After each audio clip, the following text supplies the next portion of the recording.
At the NASD OTC, which represents the unlisted securities markets, week on week, we saw a positive movement, 155 basis points movement for the USI, which came in at 699.51 points last week. Market capitalization settled at 486.18 billion naira. That's after investors exchanged 402 million units of its shares there last week on that counter for a value of 5.211 billion naira, and all that took place in just 72 deals. But if you look at the volume boosters, we got UBN Properties, CSCS, Friesland, Campina Wamco, Freeland, as well as Vital Products. And these were the major companies that we saw moving that side of the market last week. But this takes us to the debt market, the debt securities market, and we start with bonds. We'll look at how the bonds were really bearish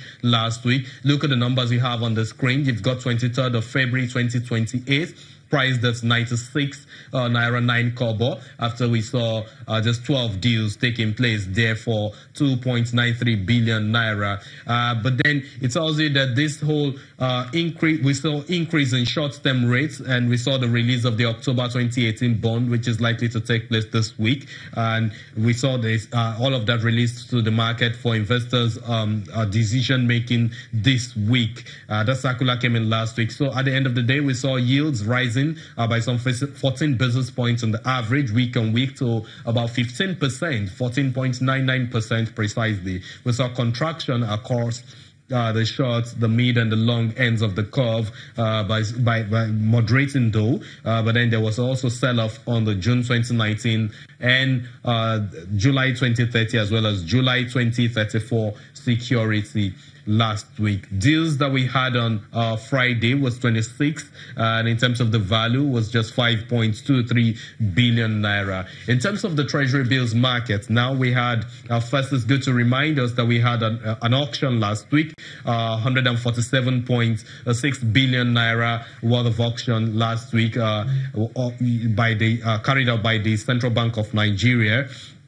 And we saw all of that fully allotted. You got 91-day security allotted some 5.85 billion naira. The 182-day to maturity is allotted to some 29.2 billion naira. The 364-day had 112.5 billion naira, and that's where we also saw stop rates increasing by some 26 basis points, following the weaker demands that we saw on the part of investors. Those are key players in the treasury bills market.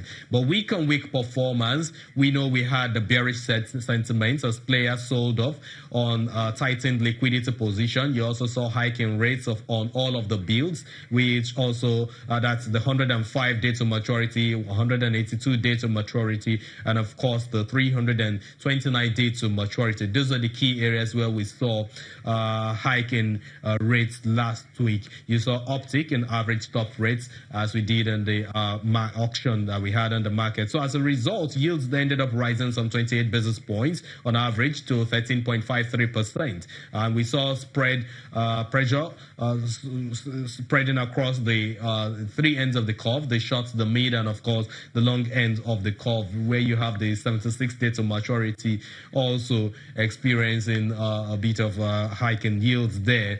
Now you look at your screen, you've got the 17th of January 2019 security price that's discounted rather at 12.75%. That's the secondary market, and that's what transpired on Friday. At the 15th of November 2018 also had the interest of some investors there, 13.50% for 13.75 billion naira. But in terms of deals, we had just 55 deals there across the counter. For the 8th of November 2018 security, it was discounted at 13.6%, and that's for a total value of 12.30 billion naira after 47 deals was recorded against that particular security. Still on the short end of the curve now, 27th of December 2018, discounted at 12.75% for 11.96 billion naira in terms of the value of what was transacted against that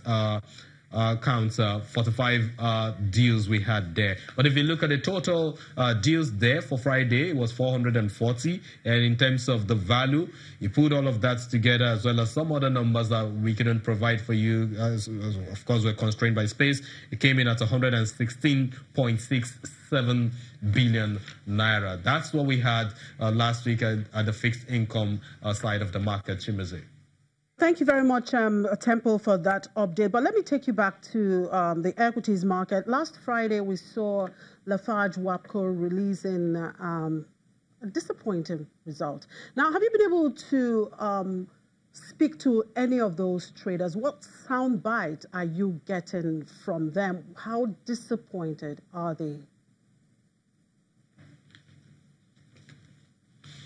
Yeah, so on Lafarge WAPCO, yeah, that's an earning, like I said, was really disappointing. But traders, analysts are moving past that now and looking straight into the future, because we know that the company saw weaker volume in terms of transaction last week across its three major markets, Ghana, Nigeria, and South Africa. It is a South African company right here in Nigeria, actually. But we saw so much weak volume, and we know that investors are just deferring the benefits right now, looking at 2019, because Q4 is not expected to be different from what we have right now. Investors are considering the fact that there's a rights issue that has been approved by the shareholders, and that is expected to continue to bring in some impact to the earnings of the company going forward. We know that the company is also involved in a bit of a short-term debt. By the time the rights issue is carried out, it is expected to impact on the company. So investors, as I said earlier, are basically deferring the benefits or their earnings from that company till 2019. Thank you very much, Temple.